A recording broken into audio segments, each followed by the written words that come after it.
लीजिए सुनिए प्रेमचंद की लिखी कहानी त्यागी का प्रेम। वाचन समीर गोस्वामी का है। लाला गोपीनाथ को युवावस्था में ही दर्शन से प्रेम हो गया था। अभी वो इंटरमीडिएट क्लास में थे कि मिल और वर्कले के वैज्ञानिक विचार उनको कंठस्थ हो गए थे। उन्हें किसी प्रकार के विनोद प्रमोद से रुचि न थी। यहां तक कि कॉलेज के क्रिकेट मैचों से भी उनको उत्साह न होता था। हास परिहास से कोसों भागते और उनसे प्रेम की चर्चा करना तो मानो बच्चे को जूजू से डराना था। प्रातःकाल घर से निकल जाते और शहर से बाहर किसी सघन वृक्ष की छांव में बैठकर दर्शन का अध्ययन करने में निरत हो जाते। काव्य अलंकार उपन्यास सभी को त्याज्य समझते थे। शायद ही अपने जीवन में उन्होंने कोई किस्से कहानी की किताब पढ़ी हो। इसे केवल समय का दुरुपयोग ही नहीं वरन मन और बुद्धि विकार के लिए घातक ख्याल कहते थे। इसके साथ ही वो उत्साही न थे। सेवा समितियों में बड़े उत्साह से भाग लेते। स्वदेशवासियों की सेवा के किसी अवसर को हाथ से न जाने देते।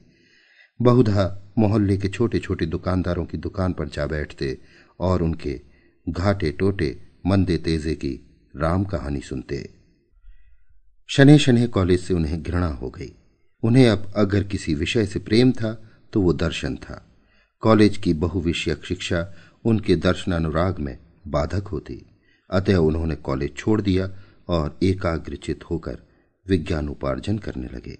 किंतु दर्शनानुराग के साथ ही साथ उनका देशानुराग भी बढ़ता गया और कॉलेज छोड़ने के पश्चात वो अनिवार्यतः जाति सेवकों के दल में सम्मिलित हो गए। दर्शन में भ्रम था, अविश्वास था, अंधकार था।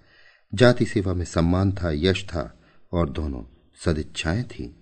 उनका ये सदनुराग जो बरसों से वैज्ञानिक वादों के नीचे दबा हुआ था, वायु के प्रचंड वेग के साथ निकल पड़ा। नगर के सार्वजनिक क्षेत्र में कूद पड़े। देखा तो मैदान खाली था। जिधर आंख उठाते सन्नाटा दिखाई देता। ध्वजाधारियों की कमी न थी, पर सच्चे हृदय कहीं नजर न आते थे। चारों ओर से उनकी खींच होने लगी। किसी संस्था के मंत्री बने, किसी के कुछ। इसके आवेश में दर्शनानुराग भी विदा हुआ। पिंजरे में गाने वाली चिड़िया विस्तृत पर्वत राशियों में आकर अपना राग भूल गई। अब भी वो समय निकालकर दर्शन ग्रंथों के पन्ने उलट पुलट लिया करते थे, पर विचार और अनुशीलन का अवकाश कहाँ। नित्य मन में ये संग्राम होता रहता कि किधर जाऊं, इधर या उधर। विज्ञान अपनी ओर खींचता, देश अपनी ओर खींचता। एक दिन वो उलझन में नदी के तट पर बैठे हुए थे। जलधारा तट के दृश्यों और वायु के प्रतिकूल झोंकों की परवाह न करते हुए बड़े वेग के साथ अपने लक्ष्य की ओर बढ़ी चली जाती थी। पर लाला गोपीनाथ का ध्यान इस तरफ न था। वो अपने स्मृति भंडार से किसी ऐसे तत्वज्ञानी पुरुष को खोज निकालना चाहते थे जिसने जाति सेवा के साथ विज्ञान सागर में गोते लगाए हों। सहसा उनके कॉलेज के एक अध्यापक पंडित अमरनाथ अग्निहोत्री आकर समीप बैठ गए और बोले, कहिए लाला गोपीनाथ, क्या खबरें हैं? गोपीनाथ ने अन्नमनस्क होकर उत्तर दिया, कोई नई बात तो नहीं हुई। पृथ्वी अपनी गति से चली जा रही है। अमरनाथ, म्यूनिसिपल बोर्ड नंबर 21 की जगह खाली है। उनके लिए किसे चुनना निश्चित किया है? गोपी, देखिए कौन होता है। आप भी खड़े हुए हैं। अमर, अजी मुझे तो लोगों ने जबरदस्ती घसीट लिया, नहीं तो मुझे इतनी फुर्सत कहां। गोपी, मेरा भी यही विचार है। अध्यापकों का क्रियात्मक राजनीति में फंसना बहुत अच्छी बात नहीं। अमरनाथ इस व्यंग्य से बहुत लज्जित हुए। एक क्षण के बाद प्रतिकार के भाव से बोले, तुम आजकल दर्शन का अभ्यास करते हो या नहीं? गोपी, बहुत कम। दुविधा में पड़ा हुआ हूं कि राष्ट्रीय सेवा का मार्ग ग्रहण करूं या सत्य की खोज में जीवन व्यतीत करूं। अमर, राष्ट्रीय संस्थाओं में सम्मिलित होने का समय अभी तुम्हारे लिए नहीं आया। अभी तुम्हारी उम्र ही क्या है। जब तक विचारों में गंभीर और सिद्धांतों पर दृढ़ विश्वास न हो जाए, उस समय तक केवल क्षणिक आवेशों के वशवर्ती होकर किसी काम में कूद पड़ना अच्छी बात नहीं। राष्ट्रीय सेवा बड़े उत्तरदायित्व का काम है। गोपीनाथ ने निश्चय कर लिया कि मैं जाति सेवा से जीवन शेप करूंगा। अमरनाथ ने भी यही फैसला किया कि मैं म्यूनिसिपैलिटी में अवश्य जाऊंगा। दोनों का परस्पर विरोध उन्हें कर्म क्षेत्र की ओर खींच ले गया। गोपीनाथ की साख पहले ही से जम गई थी। घर के धनी थे। शक्कर और सोने चांदी की दलाली होती थी। व्यापारियों में उनके पिता का बड़ा मान था। गोपीनाथ के 2 बड़े भाई थे, वो भी दलाली करते थे। परस्पर मेल था, धन था, संतानें थीं, अगर ना थी तो शिक्षा और शिक्षित समुदाय में गणना। वो बात गोपीनाथ की बदौलत प्राप्त हो गई, इसलिए उनकी स्वच्छंदता पर किसी ने आपत्ति नहीं की, किसी ने उन्हें धन उपार्जन के लिए मजबूर नहीं किया। अतएव गोपीनाथ निश्चिंत और निर्द्वंद होकर राष्ट्र सेवा में कहीं किसी अनाथालय के लिए चंदे जमा करते, कहीं किसी कन्या पाठशाला के लिए भिक्षा मांगते फिरते। नगर की कांग्रेस कमेटी ने उन्हें अपना मंत्री नियुक्त किया। उस समय तक कांग्रेस ने कर्म क्षेत्र में पदार्पण नहीं किया था। उनकी कार्यशीलता ने इस जीर्ण संस्था का मानो पुनरुद्धार कर दिया। वो प्रातः से संध्या और बहुधा पहर रात तक इन्हीं कामों में लिप्त रहते थे। चंदे का रजिस्टर हाथ में लिए उन्हें नित्य प्रति सांझ सवेरे अमीरों और रईसों के द्वार पर खड़े देखना एक साधारण दृश्य था। धीरे धीरे कितने ही युवक उनके भक्त हो गए। लोग कहते, कितना निस्वार्थ, कितना आदर्शवादी त्यागी जाति सेवक है। कौन सुबह से शाम तक निस्वार्थ भाव से केवल जनता का उपकार करने के लिए यो दौड़ धूप करेगा। उनका आत्मोत्सर्ग प्रायः द्वेषियों को भी अनुरक्त कर देता था। उन्हें बहुधा रईसों की अभद्रता, असज्जनता, यहां तक कि उनके कटु शब्द भी सहने पड़ते थे। उन्हें अब विदित हो जाता था कि जाति सेवा बड़े अंशों तक केवल चंदे मांगना है। इसके लिए धनकों की दरबारदारी या दूसरे शब्दों में खुशामद भी करनी पड़ती थी। दर्शन के उस गौरव युक्त अध्ययन और इस दान लोलुपता में कितना अंतर था। कहाँ मिल और कैंट, स्पेंसर और किट के साथ एकांत में बैठे हुए जीव और प्रकृति के गहन गूढ़ विषय पर वार्तालाप, और कहाँ इन अभिमानी असभ्य मूर्ख व्यापारियों के सामने सिर झुकाना। वो अंतःकरण में उनसे घृणा करते थे। वो धनी थे और केवल धन कमाना चाहते थे। इसके अतिरिक्त उनमें और कोई विशेष गुण न था। उनमें अधिकांश ऐसे थे जिन्होंने कपट व्यापार से धन उपार्जन किया था, पर गोपीनाथ के लिए वो सभी पूज्य थे, क्योंकि उन्हीं की कृपा दृष्टि पर उनकी राष्ट्र सेवा अवलंबित थी। इस प्रकार कई वर्ष बीत गए। गोपीनाथ नगर में मान्य पुरुषों में गिने जाने लगे। वो दीन जनों के आधार और दुखियारों के मददगार थे। वो अब बहुत कुछ निर्भीक हो गए थे और कभी कभी रईसों को भी कुमार्ग पर चलते देखकर फटकार दिया करते थे। उनकी तीव्र आलोचना भी अब चंदे जमा करने में उनकी सहायक हो जाती थी। अभी तक उनका विवाह न हुआ था। वो पहले ही से ब्रह्मचर्य व्रत धारण कर चुके हैं। विवाह करने से साफ इनकार किया, मगर जब पिता और अन्य बंधुजनों ने बहुत आग्रह किया और उन्होंने स्वयं कई विज्ञान ग्रंथों में देखा कि इंद्रिय दमन स्वास्थ्य के लिए हानिकारक है, तो असमंजस में पड़े। कई हफ्ते सोचते हो गए और वो मन में कोई बात पक्की न कर सके। स्वार्थ और परमार्थ में संघर्ष हो रहा था। विवाह का अर्थ था अपनी उदारता की हत्या करना, अपने विस्तृत हृदय को संकुचित करना, ना कि राष्ट्र के लिए जीना। वो अब इतनी ऊंची आदर्श का त्याग करना निंद और उपहास से जनक समझते थे। इसके अतिरिक्त अब वो अनेक कारणों से अपने को पारिवारिक जीवन के अयोग्य पाते थे। जीविका के लिए उद्योगशीलता, जिस अनवरत परिश्रम और जिस मनोवृत्ति की आवश्यकता है, वो उनमें न रही थी। जाति सेवा में भी उद्योगशीलता और अद्य व्यवसाय की कम जरूरत न थी, लेकिन उसमें आत्मगौरव का हनन न होता था। परोपकार के लिए भिक्षा मांगना दान है, अपने लिए पान का एक बीड़ा भी भिक्षा है। स्वभाव में एक प्रकार की स्वच्छंदता आ गई थी। इन त्रुटियों पर पर्दा डालने के लिए जाति सेवा का बहाना बहुत अच्छा था। एक दिन वो सैर करने जा रहे थे कि रास्ते में अध्यापक अमरनाथ से मुलाकात हो गई। ये महाशय अब म्यूनिसिपल बोर्ड के मंत्री हो गए थे और आजकल इस दुविधा में पड़े हुए थे कि शहर में मादक वस्तुओं के बेचने का ठेका लूं या ना लूं। लाभ बहुत था, पर बदनामी भी कम न थी। अभी तक कुछ निश्चय न कर सके थे। इन्हें देखकर बोले, कहिए लाला जी, मिजाज अच्छा है ना? आपके विवाह के विषय में क्या हुआ? गोपीनाथ ने दृढ़ता से कहा, मेरा इरादा विवाह करने का नहीं है। अमरनाथ, ऐसी भूल न करना। तुम अभी नवयुवक हो, तुम्हें संसार का कुछ अनुभव नहीं है। मैंने ऐसी कितनी मिसालें देखी हैं जहां अविवाहित रहने के लाभ के बदले हानि ही हुई है। विवाह मनुष्य को सुमार्ग पर रखने का सबसे उत्तम साधन है, जिसे अब तक मनुष्य ने आविष्कृत किया है। उस व्रत से क्या फायदा जिसका परिणाम छिछोरापन हो? गोपीनाथ ने प्रत्युत्तर दिया, आपने मादक वस्तुओं के ठेके के विषय में क्या निश्चय किया है? अमर, अभी तक कुछ नहीं, जी हिचकता है। कुछ ना कुछ बदनामी तो होगी ही। गोपी, एक अध्यापक के लिए मैं इस पेशे को अपमान समझता हूं। अमर, कोई पेशा खराब नहीं है अगर ईमानदारी से किया जाए। गोपी, यह मेरा आपसे मतभेद है। कितने ही ऐसे व्यवसाय हैं जिन्हें एक सुशिक्षित व्यक्ति कभी स्वीकार नहीं कर सकता। मादक वस्तुओं का ठेका उनमें से एक है। गोपीनाथ ने आकर अपने पिता से कहा, मैं कदापि विवाह न करूंगा। आप लोग मुझे विवश न करें वरना पछताइएगा। अमरनाथ ने उसी दिन ठेके के लिए प्रार्थना पत्र भेज दिया और वो स्वीकृत भी हो गया। 2 साल हो गए हैं। लाला गोपीनाथ ने एक कन्या पाठशाला खोली है और उसके प्रबंधक हैं। शिक्षा की विभिन्न पद्धतियों का उन्होंने खूब अध्ययन किया है और इस पाठशाला में वो उनका व्यवहार कर रहे हैं। शहर में ये पाठशाला बहुत ही सर्वप्रिय है। उसने बहुत अंशों में उस उदासीनता का परिशोध कर दिया है जो माता पिता की पुत्रियों की शिक्षा की ओर होती है। शहर के गणमान्य पुरुष अपनी लड़कियों को सहर्ष पढ़ने भेजते हैं। वहां की शिक्षा शैली कुछ ऐसी मनोरंजक है कि बालिका एक बार जाकर मानो मंत्रमुग्ध हो जाती हैं, फिर उन्हें घर पर चैन नहीं मिलता। ऐसी व्यवस्था की गई है कि 3-4 वर्षों में ही कन्याओं का गृहस्थी के मुख्य कामों से परिचय हो जाए।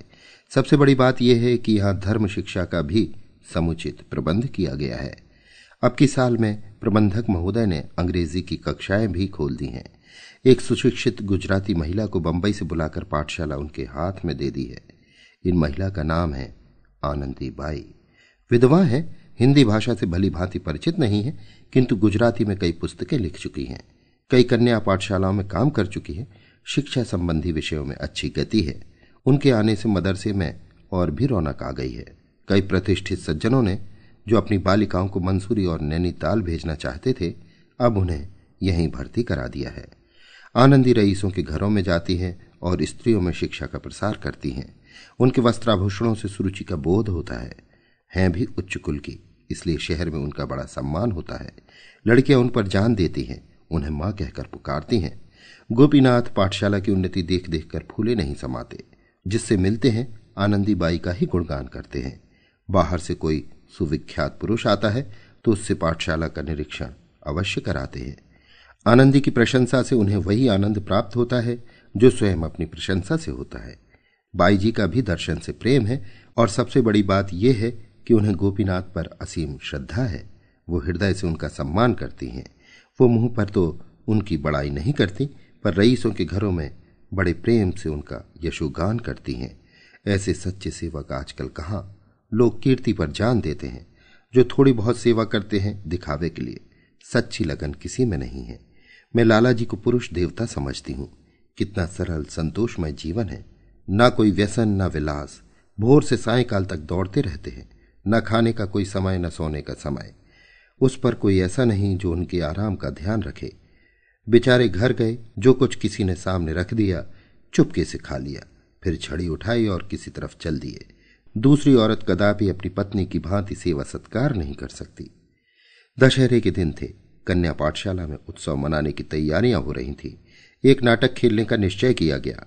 भवन खूब सजाया गया। शहर के रईसों को निमंत्रण दिए गए थे।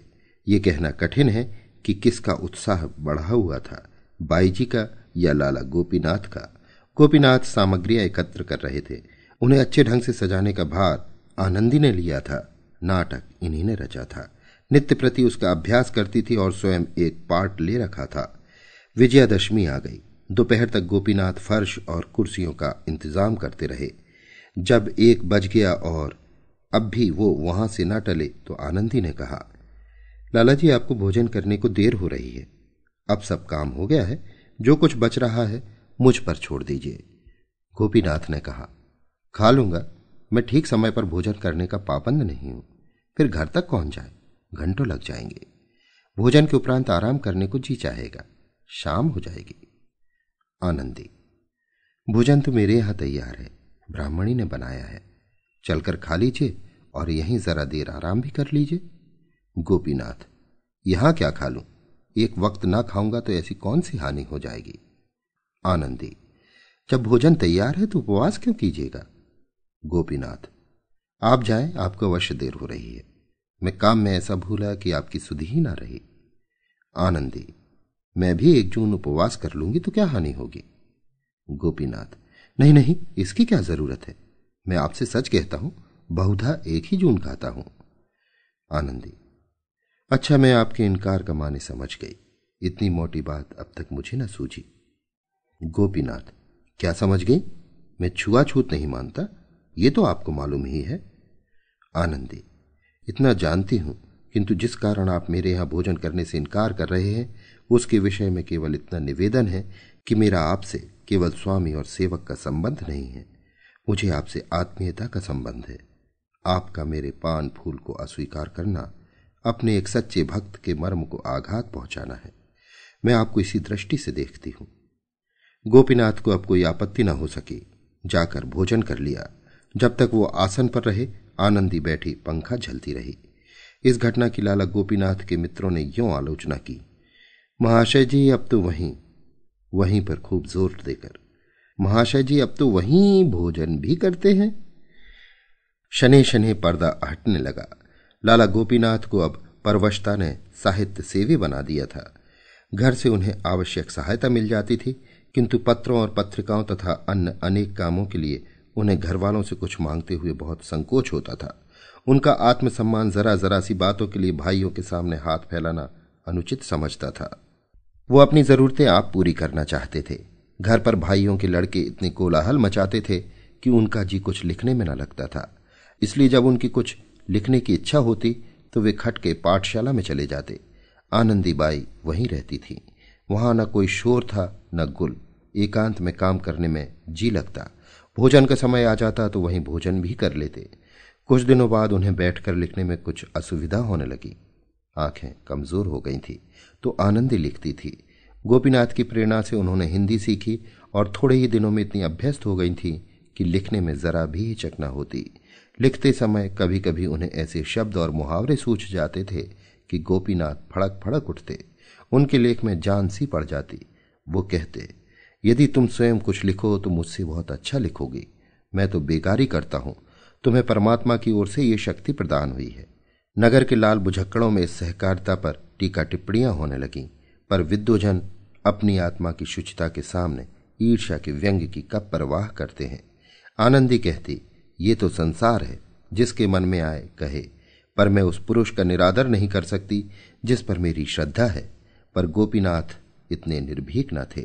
उनकी सुकीर्ति का आधार लोकमत था। वो उनकी भर्त्सना न कर सकते थे। इसलिए वो दिन के बदले रात को रचना करने लगे। पाठशाला में इस समय कोई देखने वाला न होता था। रात की नीरवता में खूब जी लगता। आराम कुर्सी पर लेट जाते। आनंदी मेज के सामने कलम हाथ में लिए उनकी ओर देखा करती। जो कुछ उनके मुख से निकलता तुरंत लिख लेती। उनकी आंखों से विनय और शील, श्रद्धा और प्रेम की किरण सी निकलती हुई जान पड़ती। गोपीनाथ जब किसी भाव को मन में व्यक्त करने के बाद आनंदी की ओर ताकते कि वो लिखने के लिए तैयार है या नहीं, तो दोनों व्यक्तियों की निगाहें मिलती और आप ही झुक जाती। गोपीनाथ को इस तरह काम करने की ऐसी आदत पड़ती जाती थी कि जब किसी कार्यवश यहां आने का अवसर न मिलता तो वो विकल हो जाते थे। आनंदी से मिलने के पहले गोपीनाथ को स्त्रियों का जो कुछ ज्ञान था ये केवल पुस्तकों पर अवलंबित था।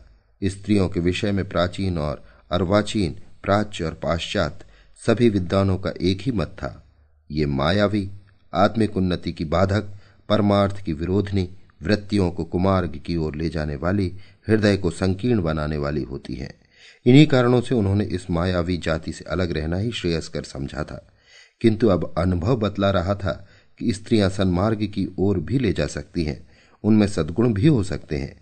वो कर्तव्य और सेवा के भावों को जागृत भी कर सकती हैं।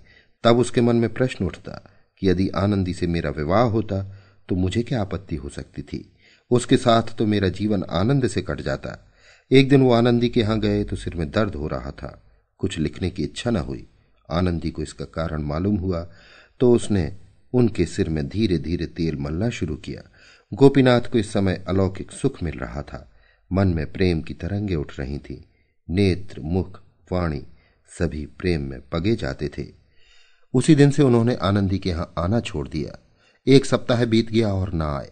आनंदी ने लिखा, आपसे पाठशाला संबंधी कई विषयों में राय लेनी है, अवश्य आइए। तब भी न गए। उसने फिर लिखा, मालूम होता है आप मुझसे नाराज हैं। मैंने जानबूझकर तो कोई ऐसा काम नहीं किया, लेकिन यदि वास्तव में आप नाराज हैं तो मैं यहां रहना उचित नहीं समझती। अगर आप अब भी ना आएंगे तो मैं द्वितीय अध्यापिका को चार्ज देकर चली जाऊंगी। गोपीनाथ पर इस धमकी का भी कुछ असर न हुआ, अब भी न गए। अंत में 2 महीने तक खिंचे रहने के बाद उन्हें ज्ञात हुआ कि आनंदी बीमार है और 2 दिन से पाठशाला नहीं आ सकी। तब वो किसी तर्क या युक्ति से अपने को न रोक सके। पाठशाला में आए और कुछ झिझकते कुछ सकचाते आनंदी के कमरे में कदम रखा।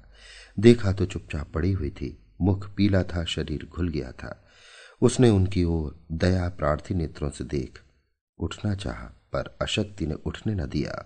गोपीनाथ ने आर्द्र कंठ से कहा, लेटी रहो, लेटी रहो, उठने की जरूरत नहीं, मैं बैठ जाता हूं। डॉक्टर साहब आए थे? मिश्रायन ने कहा, जी हां, 2 बार आए थे, दवा दे गए हैं। गोपीनाथ ने नुस्खा देखा।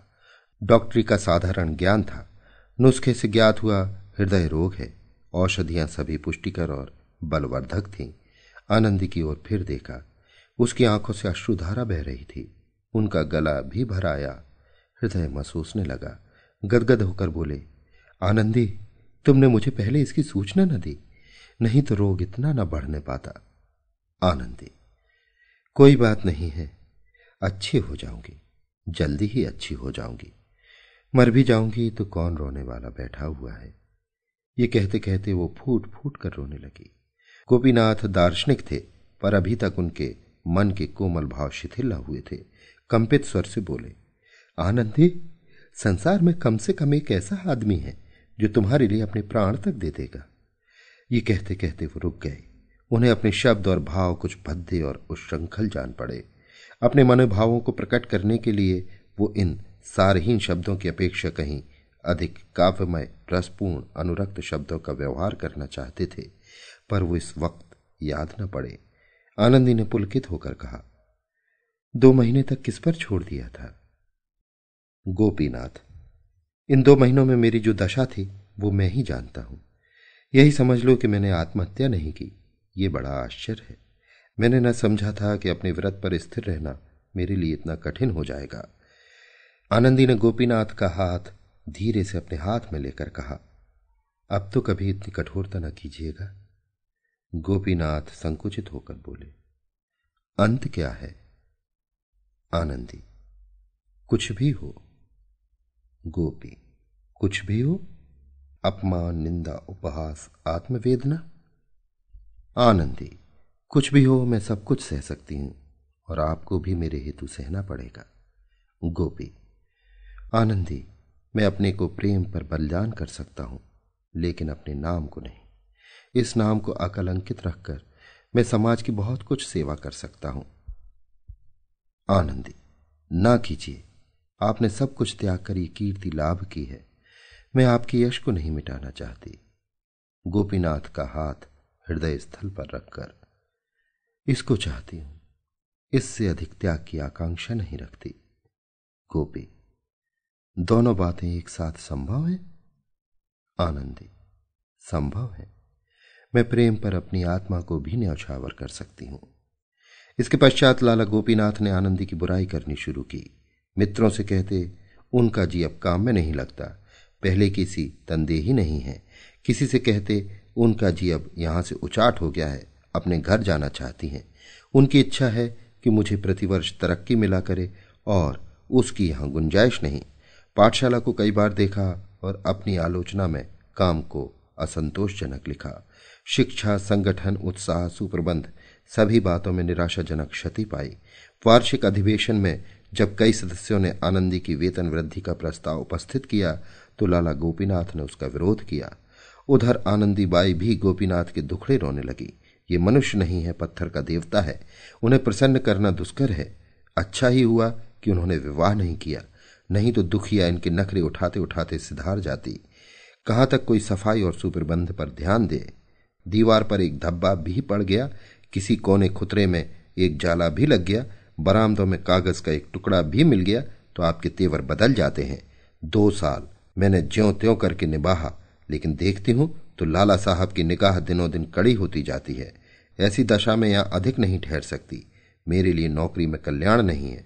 जब जी चाहेगा उठ खड़ी रहूंगी। यहां आप लोगों से मेल मोहब्बत हो गई है, कन्याओं से ऐसा प्यार हो गया है कि छोड़कर जाने को जी नहीं चाहता। आश्चर्य था कि और किसी को पाठशाला की दशा में अवनति न दिखती थी, वरन हालत पहले से अच्छी थी। एक दिन पंडित अमरनाथ की लालाजी से भेंट हो गई। उन्होंने पूछा, कहिए पाठशाला खूब चल रही है ना? गोपी, कुछ न पूछिए, दिनों दिन दशा गिरती जाती है। अमर, आनंदी बाई की ओर से ढील है क्या? गोपी, जी हां, सरासर। अब काम करने में उनका जी ही नहीं लगता। बैठी हुई योग और ज्ञान के ग्रंथ पढ़ा करती हैं। कुछ कहता हूं तो कहती हैं, मैं अब इससे और अधिक कुछ नहीं कर सकती। कुछ परलोक की भी चिंता करूं कि 24 घंटे पेट के धंधे में ही लगी रहूं। पेट के लिए 5 घंटे बहुत हैं। पहले कुछ दिनों तक 12 घंटे करती, पर वो दशा स्थायी नहीं रह सकती थी। यहां आकर मैंने स्वास्थ्य को खो दिया। एक बार कठिन रोगग्रस्त हो गई, क्या कमेटी ने मेरा दवा दर्पण का खर्च दे दिया? कोई बात पूछने भी आया? फिर अपनी जान क्यों दूं? सुना है घरों में मेरी बदगोई भी किया करती हैं। अमरनाथ मार्मिक भाव से बोले, ये बातें मुझे पहले ही मालूम थी। 2 साल गुजर गए। रात का समय था। कन्या पाठशाला के ऊपर वाले कमरे में लाला गोपीनाथ मेज के सामने कुर्सी पर बैठे हुए थे। सामने आनंदी कोच पर लेटी हुई थी। मुख बहुत म्लान हो रहा था। कई मिनटों तक दोनों विचार में मग्न थे। अंत में गोपीनाथ बोले, मैंने पहले ही महीने में तुमसे कहा था कि मथुरा चली जाओ। आनंदी, वहां 10 महीने क्यों कर रही थी? मेरे पास इतने रुपए कहाँ थे? और न तुम्ही ने कोई प्रबंध का आश्वासन दिया। मैंने सोचा 3-4 महीने यहां और रहूं, तब तक किफायत करके कुछ बचा लूंगी। तुम्हारी किताब से भी कुछ मिल जाएंगे, तब मथुरा जाऊंगी। मगर ये क्या मालूम था कि बीमारी भी इसी अवसर की ताक में बैठी हुई है। मेरी दशा 2-4 दिन के लिए भी संभली और मैं चली। इस दशा में तो मेरे लिए यात्रा करना असंभव है। गोपी, मुझे भय है कि कहीं बीमारी तूल न खींचे। संग्रहणीय असाध्य रोग है। 1-2 महीने यहां और रहने पड़ गए तो बात खुल जाएगी। आनंदी चिढ़कर, खुल जाएगी, खुल जाए, अब इससे कहां तक डरूं? गोपी, मैं भी न डरता अगर मेरे कारण नगर की कई संस्थाओं का जीवन संकट में न पड़ जाता। इसलिए मैं बदनामी से डरता हूं। इस समाज के ये बंधन निरे पाखंड हैं। मैं उन्हें संपूर्णतः अन्याय समझता हूं। इस विषय में तुम मेरे विचारों को भली भांति जानती हो, पर करूं क्या? दुर्भाग्यवश मैंने जाति सेवा का भार अपने ऊपर ले लिया है, और उसी का फल है कि आज मुझे अपने माने हुए सिद्धांतों को तोड़ना पड़ रहा है, और जो वस्तु मुझे प्राणों से भी प्रिय है उसे यूं निर्वासित करना पड़ रहा है। किंतु आनंदी की दशा संभलने की जगह दिनों दिन गिरती ही गई। कमजोरी से उठना बैठना कठिन हो गया था। किसी वैद्य या डॉक्टर को उसकी अवस्था न दिखाई जाती थी। गोपीनाथ दवाई लाते थे, आनंदी उनका सेवन करती थी। किसी से मिलती जुलती भी न थी। पाठशाला से उसने छुट्टी ले ली थी। बार बार चेष्टा करती कि मथुरा चली जाऊं, किंतु एक अनजान नगर में अकेले कैसे रहूंगी? न कोई आगे न कोई पीछे, कोई एक घूंट पानी देने वाला भी नहीं। ये सब सोचकर उसकी हिम्मत टूट जाती थी। इसी सोच विचार और हैस बैस में 2 महीने और गुजर गए, और अंत में विवश होकर आनंदी ने निश्चय किया कि अब चाहे कुछ सिर पर बीते, यहां से चल ही दूं। अगर सफर में मर भी जाऊंगी तो क्या चिंता है? उनकी बदनामी तो न होगी, उनके यश को कलंक तो न लगेगा, मेरे पीछे ताने तो न सुनने पड़ेंगे। सफर की तैयारियां करने लगी। रात को जाने का मुहूर्त था कि सहसा संध्या काल से प्रसव पीड़ा होने लगी, और 11 बजते बजते एक नन्हा सा दुर्बल संतवासा बालक प्रसव हुआ। बच्चे के होने की आवाज सुनते ही लाला गोपीनाथ बेहताशा ऊपर से उतरे और गिरते पड़ते घर भागे। आनंदी ने इस भेद को अंत तक छिपाए रखा। अपनी दारुण प्रसव पीड़ा का हाल किसी से न कहा, दाई को भी सूचना न दी। मगर जब बच्चे के रोने की ध्वनि मदरसे में गूंची तो क्षण मात्र में दाई सामने आकर खड़ी हो गई। नौकरानियों को पहले से शंका थी, उन्हें कोई आश्चर्य न हुआ। जब दाई ने आनंदी को पुकारा तो वो सचेत हो गई। देखा तो बालक रो रहा है। दूसरे दिन 10 बजते बजते ये समाचार सारे शहर में फैल गया। घर घर चर्चा होने लगी। कोई आश्चर्य करता था, कोई घृणा करता, कोई हंसी उड़ाता था।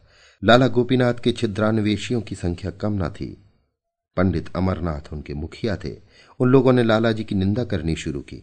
जहां देखिए वहीं 2-4 सज्जन बैठे गोपनीय भाव से इसी घटना की आलोचना करते नजर आते थे। कोई कहता इस स्त्री के लक्षण पहले ही से विदित हो रहे थे। अधिकांश आदमियों की राय में गोपीनाथ ने ये बुरा किया। यदि ऐसा ही प्रेम ने जोर मारा था तो उन्हें निडर होकर विवाह कर लेना चाहिए था। ये काम गोपीनाथ का है, इसमें किसी को भ्रम न था। केवल कुशल समाचार पूछने के बहाने से लोग उनके घर जाते और 2-4 अन्य उक्तियां सुनाकर चले आते थे। इसके विपरीत आनंदी पर लोगों को दया आती थी, पर लाला जी के ऐसे भक्त भी थे जो लाला जी के माथे पर ये कलंक मढ़ना पाप समझते थे। गोपीनाथ ने स्वयं मौन धारण कर लिया था। सबकी भली बुरी बातें सुनते थे पर मुंह न खोलते थे। इतनी हिम्मत न थी कि सबसे मिलना छोड़ दें। प्रश्न था, अब क्या हो? आनंदी बाई के विषय में तो जनता ने फैसला कर दिया। बहस ये थी कि गोपीनाथ के साथ क्या व्यवहार किया जाए। कोई कहता था उन्होंने जो कुकर्म किया है उसका फल भोगें, आनंदी बाई को नियमित रूप से घर में रखें। कोई कहता हमें इससे क्या मतलब, आनंदी जाने और वो जाने, दोनों जैसे कि तैसे हैं, जैसे उदय वैसे भान, न उनके चोटी न उनके कान। लेकिन इन महाशय को पाठशाला के अंदर अब कदम न रखने देना चाहिए। जनता के फैसले साक्षी नहीं खोजते, अनुमान ही उसके लिए सबसे बड़ी गवाही है। लेकिन पंडित अमरनाथ और उनकी गोष्ठी के लोग गोपीनाथ को इतने सस्ते न छोड़ना चाहते थे। उन्हें गोपीनाथ से पुराना द्वेष था। ये कल का लौंडा दर्शन की 2-4 पुस्तकें उलट पुलट कर राजनीति में कुछ शुद्ध बुद्ध करके लीडर बना हुआ, विचरे, सुनहरी ऐनक लगाए, रेशमी चादर गले में डाले, यो गर्व से ताके मानो सत्य और प्रेम का पुतला है। ऐसे रंगे सियार की जितनी कलई खोली जाए उतना ही अच्छा। जाति को ऐसे दगाबाज, चरित्रहीन, दुर्बल आत्मा सेवकों से सचेत कर देना चाहिए। पंडित अमरनाथ पाठशाला की अध्यापिकाओं और नौकरों से तहकीकात करते थे। लाला जी कब आते थे, कब जाते थे, कितनी देर रहते थे, यहाँ क्या किया करते थे। तुम लोग उनकी उपस्थिति में वहां जाने पाते थे या रोक थी। लेकिन ये छोटे छोटे आदमी जिन्हें गोपीनाथ से संतुष्ट रहने का कोई कारण न था, उनकी सख्ती की नौकर लोग बहुत शिकायत किया करते थे। इस दुरावस्था में उनके ऐबों पर पर्दा डालने लगे। अमरनाथ ने प्रलोभन दिया, डराया, धमकाया, पर किसी ने गोपीनाथ के विरुद्ध साक्षी न दी। उधर लाला गोपीनाथ ने उसी दिन से आनंदी के घर आना जाना छोड़ दिया। 2 हफ्ते तक तो वो अभाग्नि किसी तरह कन्या पाठशाला में रही। 15वें दिन प्रबंधक समिति ने उसे मकान खाली कर देने की नोटिस दे दी। महीने भर की मोहलत देना भी उचित न समझा। अब वो दुखिया एक तंग मकान में रहती थी। कोई पूछने वाला न था। बच्चा कमजोर, खुद बीमार, कोई आगे न पीछे, न कोई दुख का संगी न साथी। शिशु को गोद में लिए दिन के दिन बेदाना पानी पड़ी रहती थी। एक बुढ़िया मेहरी मिल गई थी जो बर्तन धोकर चली जाती थी। कभी कभी शिशु को छाती से लगाए रात की रात रह जाती, पर धन्य है उसके धैर्य और संतोष को। लाला गोपीनाथ से न मुंह में शिकायत थी न दिल में। सोचती इन परिस्थितियों में उन्हें मुझसे परामुख ही रहना चाहिए, इसके अतिरिक्त और उपाय नहीं है। उनके बदनाम होने से नगर की कितनी बड़ी हानि होती। सभी उन पर संदेह करते हैं, पर किसी को ये साहस तो नहीं हो सकता कि उनके विपक्ष में कोई प्रमाण दे सके। ये सोचते हुए उसने स्वामी अभेदानंद की एक पुस्तक उठाई और उसके एक अध्याय का अनुवाद करने लगी। अब उसकी जीविका का एकमात्र यही आधार था। सहसा किसी ने धीरे से द्वार खटखटाया। वो चौंक पड़ी। लाला गोपीनाथ की आवाज मालूम हुई। उसने तुरंत द्वार खोल दिया। गोपीनाथ आकर खड़े हो गए और सोते हुए बालक को प्यार से देखकर बोले, आनंदी, मैं तुम्हें मुंह दिखाने लायक नहीं हूं। मैं अपनी भीरुता और नैतिक दुर्बलता पर अत्यंत लज्जित हूं। यद्यपि मैं जानता हूं कि मेरी बदनामी जो कुछ होनी थी वो हो चुकी। अब असंभव है कि मैं जनता को अपना मुंह फिर दिखाऊं, और ना वो मुझ पर विश्वास ही कर सकती है। इतना जानते हुए भी मुझ में इतना साहस नहीं है कि अपने कुकृत का भार सिर ले लूं। मैं पहले सामाजिक शासन की रत्ती भर परवाह न करता, पर अब पग पग पर उसके भय से मेरे प्राण कांपने लगते हैं। धिक्कार है मुझ पर कि तुम्हारे ऊपर ऐसी विपत्तियां पड़ी। लोक निंदा, रोग, शोक, निर्धनता सभी का सामना करना पड़ा, और मैं यों अलग अलग रहा मानो मुझसे कोई प्रयोजन नहीं है। पर मेरा हृदय ही जानता है कि उसको कितनी पीड़ा होती थी। कितनी ही बार आने का निश्चय किया और फिर हिम्मत हार गया। अब मुझे विदित हो गया है कि मेरी सारी दार्शनिकता केवल हाथी का दांत थी। मुझ में क्रिया शक्ति नहीं है। लेकिन इसके साथ ही तुमसे अलग रहना मेरे लिए असह्य है। तुमसे दूर रहकर मैं जिंदा नहीं रह सकता। प्यारे बच्चे को देखने के लिए मैं कितनी ही बार लालायित हो गया हूं, पर यह आशा कैसे करूं कि मेरी चरित्रहीनता का ऐसा प्रत्यक्ष प्रमाण पाने के बाद तुम्हें मुझसे घृणा ना हो गई होगी। आनंदी, स्वामी, आपके मन में ऐसी बातों का आना मुझ पर घोर अन्याय है। मैं ऐसी बुद्धिहीन नहीं हूं कि केवल अपने स्वार्थ के लिए आपको कलंकित करूं। मैं आपको अपना इष्ट देव समझती हूं और सदैव समझूंगी। मैं भी अब आपके वियोग दुख को नहीं सह सकती। कभी कभी आपके दर्शन पाती रहूं, यही जीवन की सबसे बड़ी अभिलाषा है। इस घटना को 15 वर्ष बीत गए हैं। लाला गोपीनाथ नित्य 12 बजे रात को आनंदी के साथ बैठे हुए नजर आते हैं। वो नाम पर मरते हैं, आनंदी प्रेम पर। बदनाम दोनों हैं, लेकिन आनंदी के साथ लोगों को सहानुभूति है। गोपीनाथ सबकी निगाह से गिर गए हैं। हाँ, उनके कुछ आत्मीय गण इस घटना को केवल मानुषीय समझकर अब भी उनका सम्मान करते हैं, किंतु जनता इतनी सहिष्णु नहीं है। अभी आप सुन रहे थे प्रेमचंद की लिखी कहानी त्यागी का प्रेम। वाचन समीर गोस्वामी का था।